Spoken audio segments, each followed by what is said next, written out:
इस वक्त की बड़ी खबर आपको बता दें, संसद में आज फिर नोटबंदी पर हंगामे के आसार हैं। लोकसभा में स्पीकर ने बिना मत विभाजन के चर्चा को नोटिस जो है वो स्वीकार कर लिया है। इसके बाद उम्मीद जताई जा रही है कि आज लोकसभा और राज्यसभा में इस मसले पर चर्चा हो सकती है।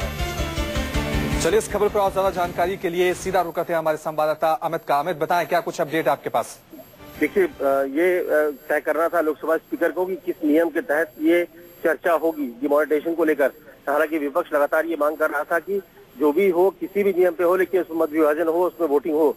लेकिन स्पीकर ने इस बात को खारिज कर दिया है। स्पीकर ने कहा है कि बिना मत विभाजन के होगा। लेकिन अब देखना होगा कि विपक्ष इस पर क्या रणनीति बनाता है, क्योंकि विपक्ष का एक ही मांग है कि दो मांगे हैं। एक तो प्रधानमंत्री सदन में रहे और दूसरी बात कि जो भी नियम हो लेकिन उसमें वोटिंग का प्रावधान हो। हालांकि विपक्षी दलों की बैठक चल रही है और उसमें उनको तय करना है रणनीति, लेकिन जो हालात हैं, जो आसार है, उससे बहुत ज्यादा कोई बीच का रास्ता निकलेगा इसकी उम्मीद कम लगती है। लेकिन ये देखना होगा कि सरकार की तरफ से क्या पहल की जाती है, सरकार की तरफ से क्या बात की जाती है।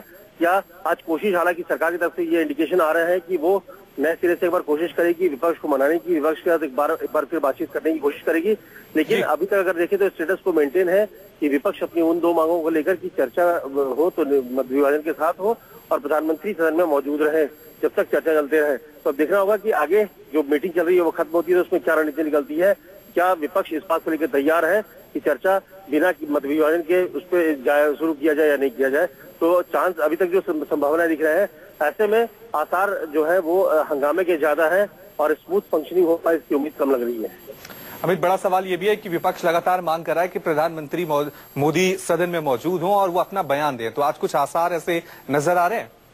देखिए, प्रधानमंत्री इंटरवेन करेंगे, प्रधानमंत्री उसमें पार्टिसिपेट करेंगे। ये सरकार की तरफ से बार बार कहा गया है कि चाहे राज्यसभा हो या लोकसभा हो, दोनों ही सदनों में ये सरकार की तरफ से कहा गया है कि चर्चा आप शुरू कीजिए। प्रधानमंत्री उस चर्चा में हिस्सा भी लेंगे, प्रधानमंत्री उस चर्चा पर अपना इंटरवेन भी करेंगे और उस पर अपना बयान भी देंगे। लेकिन पूरी देर बैठे रहे ये संभव नहीं है, क्योंकि दोनों सदनों में एक साथ ही होगा और दूसरे काम भी होते हैं प्रधानमंत्री को। तो इसकी उम्मीद ना के बराबर है कि प्रधानमंत्री पूरी 24 जितनी देर हाउस में इस चर्चा हो उस दौरान रहे। लेकिन इसी को हवाला देते हुए गुलाम नबी आजाद ने राज्यसभा में कहा था कि जब इससे पहले 2G और कोल जैसे मसले पर चर्चा हुई थी तो विपक्ष ने उस समय। अमित, बहुत बहुत शुक्रिया इस तमाम जानकारी के लिए। तो आज भी संसद में हंगामे के आसार ज्यादा नजर आ रहे हैं। हालांकि स्पीकर ने यह कह दिया है कि आज चर्चा होगी। बहरहाल